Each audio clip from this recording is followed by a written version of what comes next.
여보세요? 경찰서인가요? 우리 집에 시어머니가 문을 잠그고 나가라고 하는데, 여러분, 이게 무슨 상황일까요? 자신의 집에서 쫓겨날 위기에 처한 젊은 부부. 그리고 여긴 이제 내 임시 거주지야. 라며 당당하게 짐을 푸는 시어머니. 오늘 이야기는 실화를 바탕으로 각색한 믿기 힘든 가족 갈등의 현장입니다. 과연 이 상황은 어떻게 전개될까요? 법적으로는 누가 옳을까요? 그리고 이 가족은 어떻게 이 위기를 극복했을까요?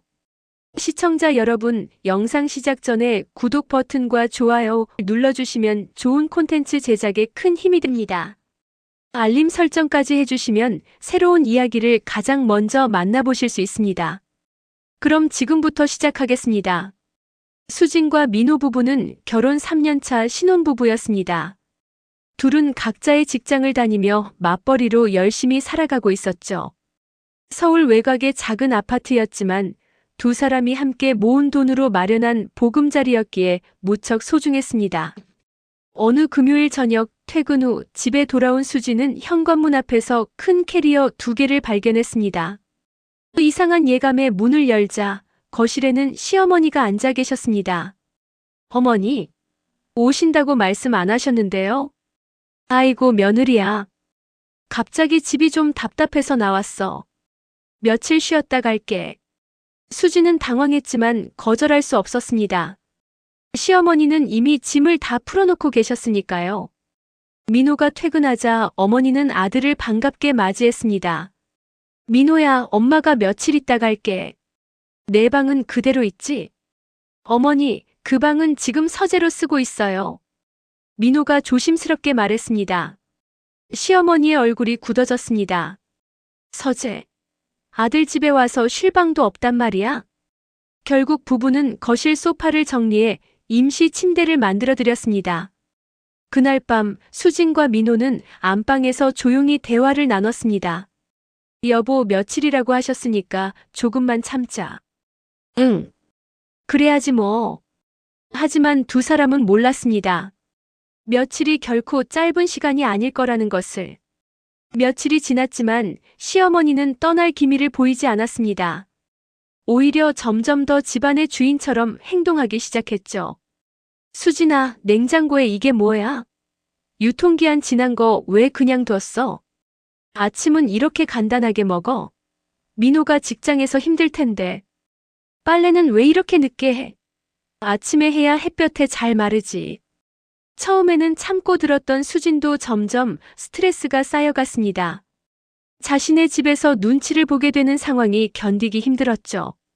2주가 지난 어느 날 수진은 용기를 내어 민호에게 말했습니다. 여보, 어머니께 언제까지 계실 건지 한번 여쭤봐 줄래?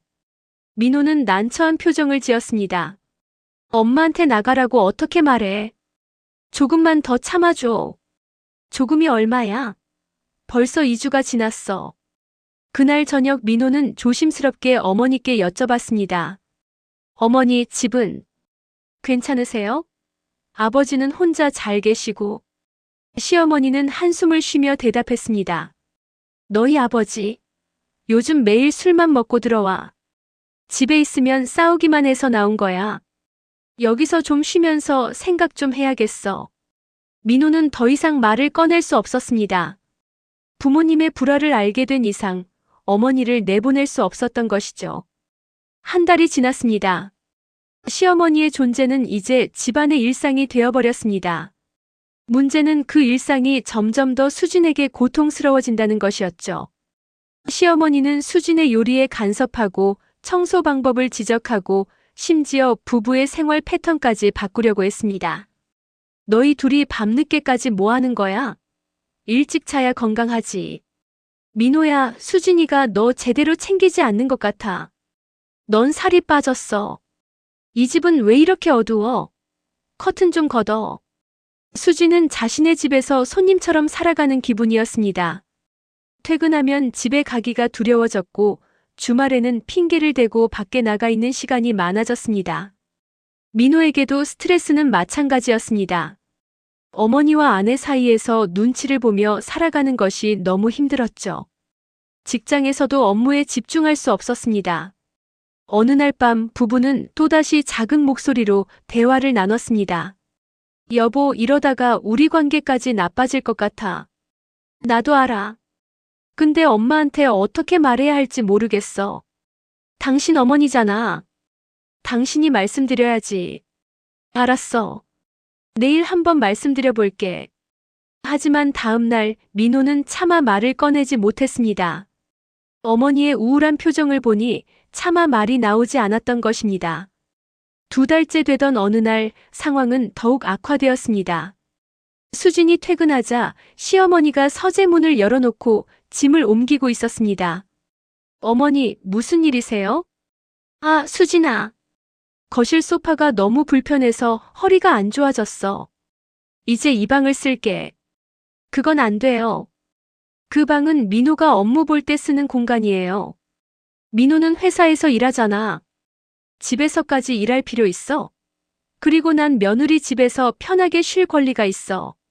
수지는 참았던 감정이 폭발했습니다. 어머니, 이건 며느리 집이 아니라 저희 부부 집이에요. 처음에 며칠 계신다고 하셔서 이해했는데 이제 2달이 다 되어가요. 시어머니의 얼굴이 차갑게 굳었습니다. 뭐? 며느리가 시어머니한테 나가라는 거야? 내가 어디 갈 때라도 있는 줄 아냐? 그런 게 아니라 어머니도 본인 집이 있으시잖아요. 그 집에는 내 시아버지가 있어. 난 여기가 임시 거주지야.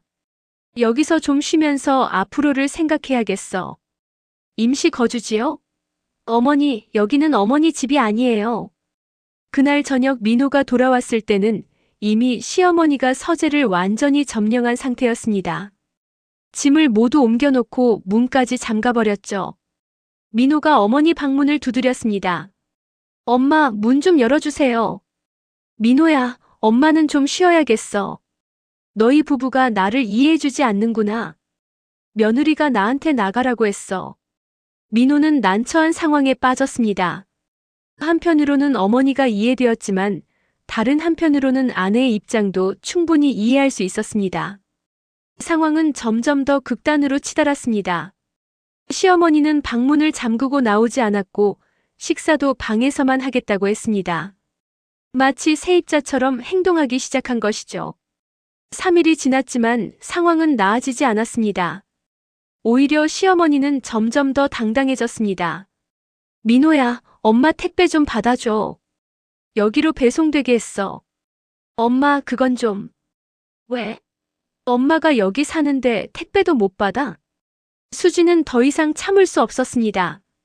자신의 집에서 이방인이 된 기분이었고 남편도 제대로 대처하지 못하는 상황이 답답했죠. 어느 날 오후 수지는 극단적인 결정을 내렸습니다.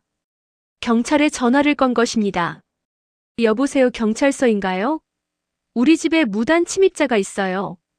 무단 침입자요? 어떤 상황인가요? 시어머니가 2개월 전에 며칠만 있다가 가신다고 하셔서 받아들였는데 이제 나가지도 않고 방문을 잠그고 자기 집처럼 행동하세요. 그건 가족 간의 문제라서 저희가 개입하기 어려운 사안인데요. 아니에요. 이건 주거침입이에요. 집 명의는 저희 부부 공동명의고 시어머니께는 거주 권한이 없어요. 경찰은 잠시 고민하다가 대답했습니다. 알겠습니다. 일단 출동해서 상황을 파악해 보겠습니다. 30분 후 경찰이 도착했습니다. 시어머니는 경찰에 방문해도 방문을 열지 않았습니다. 누구세요? 경찰입니다. 문 좀 열어주시겠습니까? 경찰? 무슨 일로요? 주거침입 신고가 접수되어서 확인차 왔습니다. 방문이 열리고 시어머니가 나왔습니다. 얼굴은 창백했지만 여전히 당당했습니다. 경찰관 2명이 거실에 앉아 상황을 파악하기 시작했습니다. 주거침입이라고 신고하셨는데 구체적으로 설명해 주시겠습니까? 수진이 그동안의 상황을 설명했습니다. 처음에는 며칠만 있다가 간다고 했지만 이제 2개월이 넘었고 본인 방까지 만들어서 임시 거주지라고 선언했다는 것까지. 경찰관은 난처한 표정을 지었습니다. 일단 법적으로 보면 복잡한 상황이네요. 이 집 명의가 누구신가요? 저와 남편 공동명의입니다. 시어머니 분은 이 집에 대한 소유권이나 임차권이 없으시고요. 네, 전혀 없습니다. 경찰관이 시어머니를 바라봤습니다. 어머님 상황이 이렇습니다. 이 집은 며느리분과 아드님의 공동 소유이고 어머님은 법적으로 거주 권한이 없으십니다. 처음에 방문 허락을 받으셨지만 그 허락은 언제든 철회될 수 있습니다. 시어머니가 소리쳤습니다. 뭐라고요? 내가 내 아들 집에 있는데 무슨 권한이 없다는 거예요? 나는 아들을 낳아서 키운 엄마예요. 어머님 감정적으로는 이해합니다만 법적으로는 다른 문제입니다. 아드님이 성인이 되어 독립하신 이상 이 집은 아드님과 며느리분의 재산이고 어머님은 사실상 방문객 신분이십니다. 민호가 끼어들었습니다. 경찰관님, 그렇다고 제 어머니를 쫓아낼 수는 없잖아요. 가실 곳도 마땅치 않으세요. 그건 가족 간에 해결하셔야 할 문제입니다. 저희는 법적인 부분만 말씀드릴 수 있어요. 현재 상황에서 어머님이 계속 거주를 고집하시면 법적으로는 주거침입죄가 성립될 수 있습니다. 시어머니의 얼굴이 굳었습니다. 경찰관의 말이 현실로 다가온 것이죠. 또 다른 경찰관이 부드럽게 말했습니다. 어머님, 일단 오늘은 가족끼리 충분히 대화를 나누시고 합리적인 해결책을 찾으시는 게 좋겠습니다. 법적 조치까지 가면 모두에게 상처만 남습니다. 경찰이 떠난 후 집안은 무거운 침묵에 휩싸였습니다.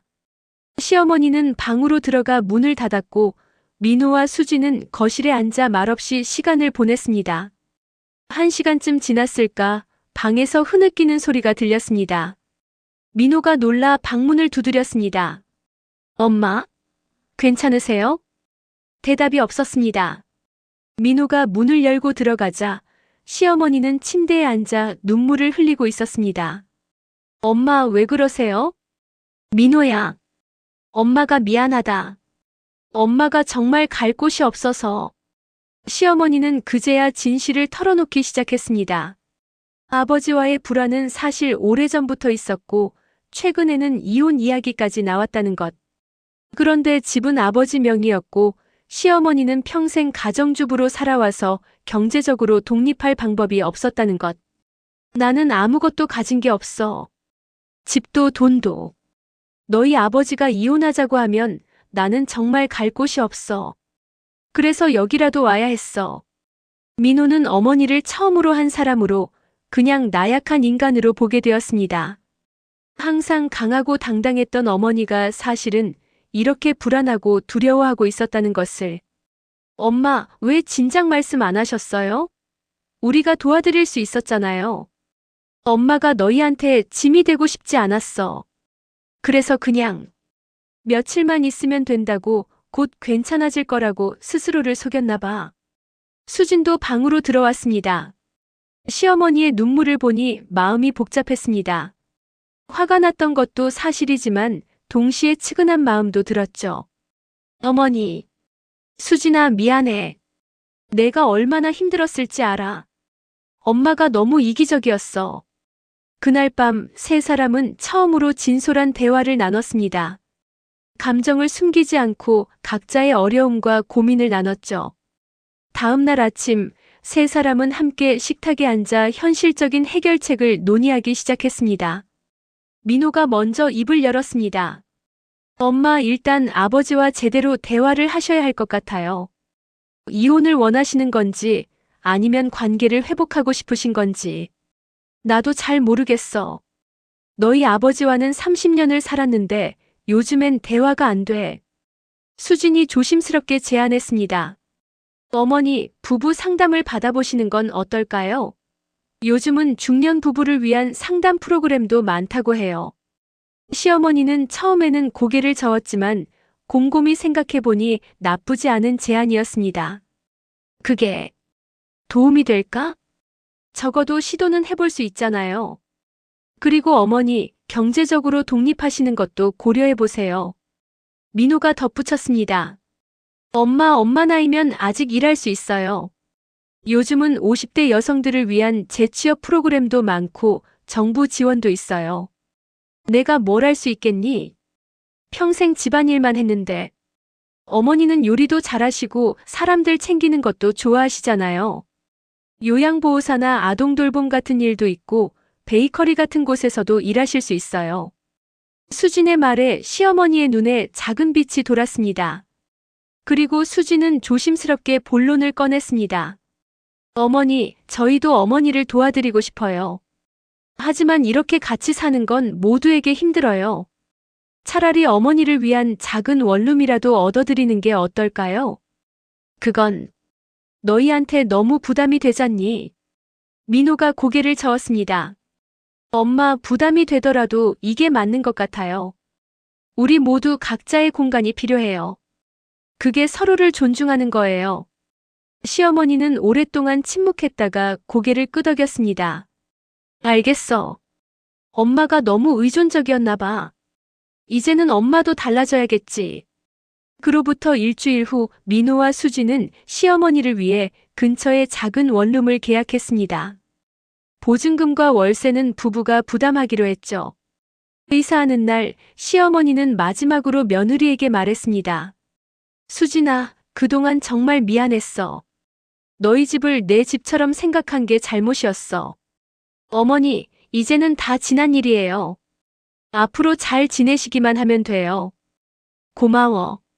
너 같은 며느리 만난 게 복이야. 다른 며느리였으면 진작 포기했을 거야. 새 집에 짐을 풀면서 시어머니는 처음으로 홀가분함을 느꼈습니다. 작은 공간이었지만 온전히 자신만의 공간이었죠. 그리고 시어머니는 약속대로 부부 상담을 시작했습니다. 남편도 처음에는 거부했지만 민호가 설득해서 함께 상담을 받게 되었죠. 상담을 받으면서 두 사람은 그동안 쌓였던 오해와 감정들을 풀어냈습니다. 30년의 세월 동안 제대로 대화하지 못했던 것들을 하나씩 이야기했죠.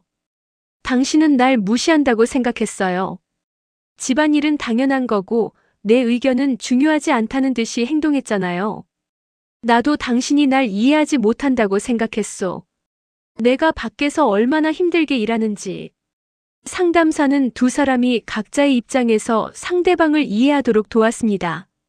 쉬운 과정은 아니었지만 시간이 지나면서 조금씩 변화가 보이기 시작했습니다. 한편 시어머니는 구청에서 운영하는 재취업 교육 프로그램에 등록했습니다. 요양보호사 자격증 과정이었죠. 처음에는 자신이 없었지만 수업을 들으면서 새로운 가능성을 발견했습니다. 같은 처지의 여성들을 만나면서 위로도 받았고 함께 공부하면서 자신감도 생겼습니다. 아이고, 우리 나이에도 뭔가 새로 배울 수 있네요. 그러게요. 저는 30년 동안 집에만 있었는데 이제야 세상 구경하는 것 같아요. 수진과 민호도 변화를 느꼈습니다. 시어머니가 떠난 후 집은 다시 두 사람만의 공간이 되었죠. 퇴근 후 집에 오는 것이 다시 즐거워졌고 주말에는 여유롭게 휴식을 취할 수 있었습니다. 하지만 두 사람은 시어머니를 방치하지 않았습니다. 일주일에 한 번씩은 꼭 찾아뵙고 필요한 것은 없는지 확인했습니다. 어머니, 이번 주는 어떠셨어요? 아이고, 좋지. 이번 주에 요양보호사 실습도 나갔다 왔어. 어르신들이 나를 좋아하시더라. 시어머니의 얼굴에는 예전에 볼 수 없었던 생기가 돌았습니다. 누군가에게 의존하는 것이 아니라 스스로 무언가를 해내고 있다는 자부심이 느껴졌죠. 민호가 물었습니다. 엄마, 아버지랑은 요즘 어때요? 조금씩 나아지고 있어. 지난주에는 같이 영화도 보러 갔다. 결혼 후 처음으로 둘이서만. 수진이 미소 지었습니다. 잘 됐네요, 어머니. 응. 상담 선생님이 그러더라. 우리가 서로를 배우자가 아니라 의무로만 생각했대. 이제는 다시 서로를 알아가는 중이야. 1년이 흘렀습니다. 시어머니는 요양보호사 자격증을 취득하고 작은 요양원에서 일하기 시작했습니다. 월급은 많지 않았지만 자신의 돈으로 생활할 수 있다는 것이 큰 자신감이 되었죠. 이제 더 이상 아무한테도 손 벌리지 않아도 돼. 이 나이에 내 돈 벌어 쓰는 게 이렇게 뿌듯한 줄 몰랐어. 시어머니와 남편의 관계도 많이 개선되었습니다. 완전히 예전으로 돌아간 것은 아니었지만 적어도 서로를 존중하고 배려하는 법을 배웠습니다. 두 사람은 각자의 독립적인 생활을 유지하면서도 일주일에 두세 번은 만나 식사를 함께 했습니다. 함께 사는 것보다 이렇게 만나는 것이 서로에게 더 좋았죠. 여보, 오늘 저녁에 뭐 먹고 싶소? 글쎄요. 당신이 좋아하는 걸로 먹어요. 아니, 당신 의견을 물어본 거요. 당신이 먹고 싶은 거 먹읍시다. 작은 변화였지만 상대방을 배려하는 마음이 담긴 대화였습니다. 수진과 민호의 관계도 더욱 돈독해졌습니다. 위기를 함께 극복하면서 서로를 더 깊이 이해하게 되었죠. 어느 날 저녁 두 사람은 소파에 앉아 와인을 마시며 대화를 나눴습니다. 여보, 작년 이맘때 생각나? 당연히 나지. 경찰까지 불렀던 그날. 그때는 정말 끝인 줄 알았어. 우리 결혼도 당신과 어머니 관계도. 민호가 수진의 손을 잡았습니다. 당신이 용기 내줘서 고마워. 당신이 경찰을 부르지 않았으면 우리 계속 그렇게 불행하게 살았을 거야. 처음엔 내가 너무한 건가 싶었어. 시어머니를 경찰에 신고하다니. 아니야. 그게 맞는 거였어. 때로는 극단적인 방법이 필요할 때가 있어. 그래야 진짜 문제를 마주할 수 있으니까. 명절이 되었습니다. 예전 같으면 긴장되고 피곤한 시간이었지만 이제는 달랐습니다. 시어머니는 며느리에게 먼저 연락했습니다. 수진아, 명절에 우리 집으로 올래? 내가 음식 준비할게. 어머니 혼자 준비하시면 힘드실 텐데요. 제가 도와드릴게요. 그래. 그럼 같이 하자. 요즘 새로운 레시피도 배웠는데 해줄게. 명절날 시댁에 모인 가족들은 화기애애한 분위기 속에서 식사를 했습니다. 시아버지도 시어머니도 그리고 수진과 민호도 모두 편안한 표정이었죠. 어머니, 요리 정말 맛있어요. 이 반찬은 뭐예요? 아, 그거? 요양원에서 어르신들한테 해드렸던 건데 반응이 좋아서. 레시피 알려줄까? 네, 나중에 알려주세요. 시아버지가 아들에게 말했습니다. 민호야, 너희 엄마 요즘 정말 달라지셨어. 일도 하시고 취미도 생기시고. 나도 덕분에 반성 많이 했다. 아버지도 많이 변하셨어요. 엄마 이야기 들어보니까 요즘 데이트도 하신다면서요? 허허, 그게. 결혼 30년 만에 다시 연애하는 기분이야. 식사 후 시어머니와 수진은 주방에서 설거지를 함께 했습니다. 수진아, 작년에 내가 경찰 불렀을 때 엄마 정말 충격받았어. 어머니. 아니, 고마워. 그게 아니었으면 엄마 계속 그렇게 살았을 거야. 남한테 의존하고 불행하다고 불평만 하면서. 내가 나를 깨워준 거야. 수진의 눈시울이 붉어졌습니다. 어머니, 저도 그때 너무 매몰차게 대한 것 같아서 미안했어요. 아니야. 때로는 매몰차게 대해야 할 때가 있는 거야. 그게 진짜 사랑이고 존중이야. 내가 나를 포기하지 않고 제대로 된 해결책을 찾아준 거잖아. 두 사람은 서로를 꼭 껴안았습니다. 그날 밤 집으로 돌아가는 차 안에서 민호가 말했습니다. 여보, 우리 잘 해결한 것 같아. 응. 쉽지 않았지만 함께해서 가능했어. 이번 일로 배운 게 있어. 가족이라고 해서 모든 걸 참고 받아들이는 게 사랑은 아니라는 거. 때로는 경계를 정하고 각자의 독립성을 존중하는 게 더 중요하다는 거. 맞아. 그리고 문제가 생겼을 때 회피하지 않고 정면으로 마주하는 것도 중요하고. 두 사람은 손을 맞잡고 미소 지었습니다. 앞으로도 어려움이 있겠지만 함께라면 극복할 수 있다는 믿음이 있었습니다.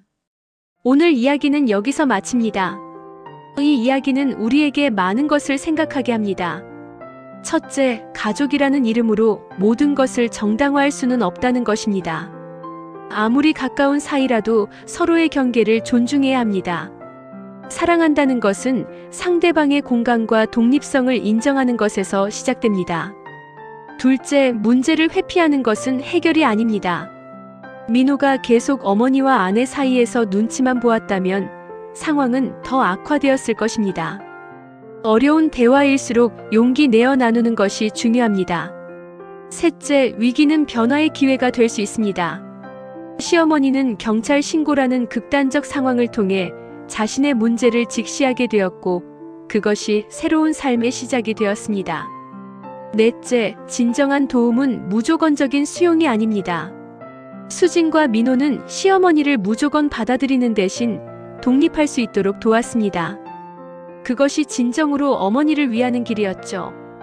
마지막으로 나이와 상관없이 누구나 변할 수 있습니다. 50대 후반의 시어머니도 새로운 일을 배우고 경제적으로 독립하고 삶의 의미를 다시 찾았습니다. 이 이야기는 우리 주변 어디에서나 일어날 수 있는 일입니다. 고부 갈등, 세대 차이, 경제적 의존, 부부 문제. 이런 문제들은 결코 쉽지 않습니다. 하지만 서로를 존중하고 용기 내어 대화하고 현실적인 해결책을 찾는다면 충분히 극복할 수 있습니다. 가족이라는 이름 아래 희생만을 강요하는 것이 아니라 각자가 행복한 개인으로서 존중받을 때, 그때 비로소 진정한 가족이 될 수 있습니다.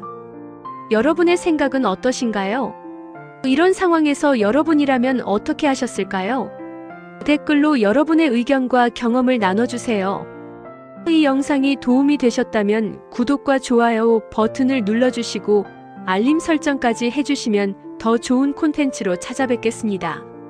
여러분의 감상평과 의견은 저희에게 큰 힘이 됩니다.